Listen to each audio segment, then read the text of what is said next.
दोस्तों, जब अल्लाह ताला किसी मोमिन बंदे को मौत देता है तो इसकी तरफ 2 फरिश्ते भेजता है जिनके पास जन्नती कफन और फूल होते हैं और कहते हैं, ए पाक रूह, अपने मेहरबान रब और इसकी राहत और रहमत की तरफ निकल। तेरे अमाल बड़े सिथरे हैं, वो बेहतरीन महकती हुई खुशबू की तरह निकलती है। इधर आसमान के किनारों पर फरिश्ते कहते हैं, सुबहान अल्लाह, आज जमीन से पाक रूह आई है। वो जिस दरवाजे से गुजरती है वो खोल दिया जाता है और इसके बाद इस रूह को बारगाह खुदावंदी में हाजिर किया जाता है और इसके सजदा रेज होने से पहले फरिश्ते अर्ज गुजार होते हैं, ए मौला, तेरे इस बंदे को हमने वफात दी और तो खूब जानता है। रब फरिश्तों से कहता है, इसे सजदे को कहो, बस वो जान सजदा रेज हो जाती है। फिर अल्लाह ताला हजरत मैकाइल अलैहिस्सलाम को बुलाकर इरशाद फरमाता है, इस जान को मोमिनीन की जानों के साथ शामिल कर दो।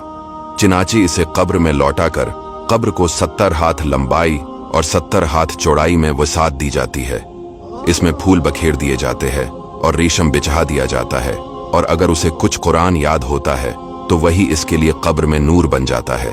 फिर एक दरवाजा जन्नत की तरफ खोल दिया जाता है और वो सुबह और शाम अपना जन्नती ठिकाना देखता है। जब अल्लाह ताला किसी काफिर को मौत देता है तो इसके पास 2 फरिश्ते भेजता है।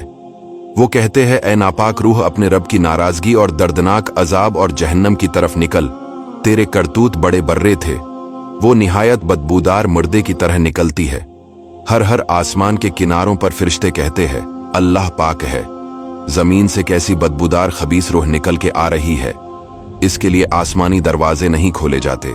फिर इसके जिस्म को कब्र में डालकर कब्र को तंग कर दिया जाता है और ओंटों के गर्दनों के बराबर सांप फिर इस कब्र में डाल दिए जाते हैं जो इसकी हड्डियों से गोश्त नोच नोच कर खाते हैं। फिर इस पर ऐसे फरिश्ते भेजे जाते हैं जिनके पास लोहे के गरज होते हैं, जो ना देखते हैं न सुनते हैं, कि इसकी बदहाली को देखकर या इसकी दर्दनाक आवाजें सुनकर रहम खाएं।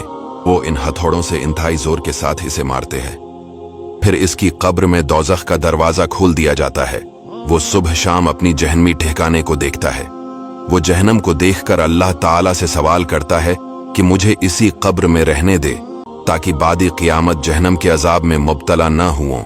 दोस्तों, वीडियो को शेयर जरूर कीजिएगा।